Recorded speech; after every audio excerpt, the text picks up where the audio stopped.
আঞ্চলিক স্থানীয় নেতৃবৃন্দ, প্রিয় সাংবাদিক ভাইয়েরা এবং আমার সামনে উপস্থিত বীর চট্টলাবাসী, আসসালামু আলাইকুম। আপনারা ভালো আছেন তো নাকি? প্রথমেই একটা সুসংবাদ দিয়ে শুরু করব। একটা বিশ্ব রেকর্ড হয়ে গেছে, ওয়ার্ল্ড রেকর্ড।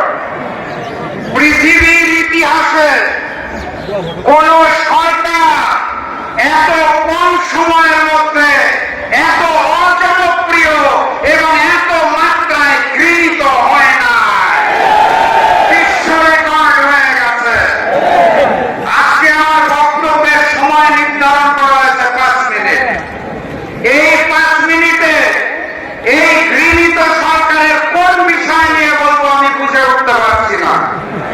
বাহাত্তরের সংবিধান, মুক্তিযুদ্ধের চেতনা বিক্রি, লুটপাট, দ্রব্যমূল্যের ঊর্ধ্বগতি, ইসলামী ব্যাংক দখল, ক্যাম্পাস দখল, ক্রিকেট বোর্ড দখল, মিডিয়া দখল, এলপিজির দাম বৃদ্ধি, জ্বালানির দাম বৃদ্ধি, বিদ্যুতের দাম বৃদ্ধি, বিনা ভোটে প্রশাসনে দলীয়করণ, নবজানু পররাষ্ট্রনীতি, রাষ্ট্রীয় মোট সন্ত্রাস, আইন শৃঙ্খলা পরিস্থিতির অবনতি, খুন, ধর্ষণ, জখম, অবাস্তব উচ্চবিলাসী বাজেট,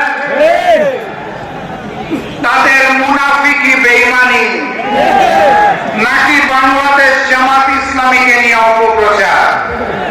5 মিনিটে কোন বিষয় নিয়ে বলবো? চিন্তা করে দেখলাম যেই সব বিষয়ের নাম খালি বলেছে পূর্ববর্তী ফ্যাসিস্ট শেখ হাসিনার আমলেও এই সকল বিষয় নিয়েই আমাদের প্রতিবাদ করতে হয়েছে। অতএব সেই পূর্ববর্তী জালেম আওয়ামী লীগের জায়গা নতুন জালেম বিএনপি নিয়ে নিয়েছে।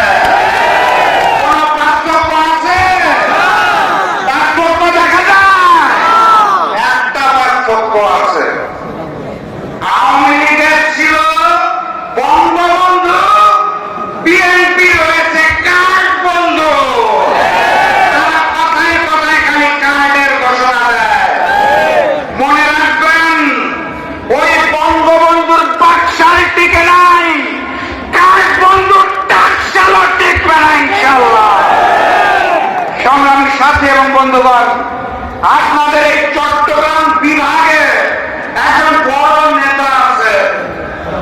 শিলংয়ে